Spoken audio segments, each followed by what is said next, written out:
যশোরের চাঁচড়া ইউনিয়নবাসীর কাছে দেয়া নির্বাচনী প্রতিশ্রুতি বাস্তবায়ন করলেন নির্বাচনের আগে প্রতিমন্ত্রী প্রতিশ্রুতি দেন। শুক্রবার প্রতিমন্ত্রী আনুষ্ঠানিকভাবে দীর্ঘদিনের বেহাল চাঁচড়া RHD হতে রাজগঞ্জ GC সড়কের ৪ কিলোমিটার সড়কের সংস্কার এবং প্রশস্তকরণের কাজ উদ্বোধন করেন।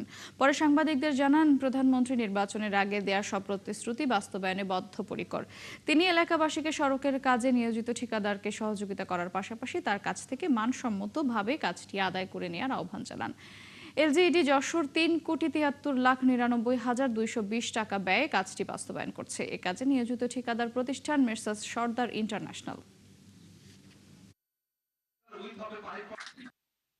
মাননীয় প্রধানমন্ত্রী তারেক রহমানের পক্ষে যখন আমরা প্রত্যেকটা ঘরে ঘরে গেছি, আমার মা বোনেরা গেছেন, আমরা বলেছিলাম অসচ্ছল পরিবারগুলোকে পারিবারিক কার্ড দিন।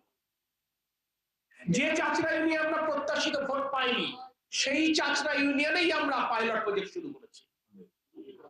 অর্থাৎ যে কথাটি বলতে চাই, জনগণকে দেওয়া ওয়াদা আমরা অক্ষর অক্ষর পালন করব।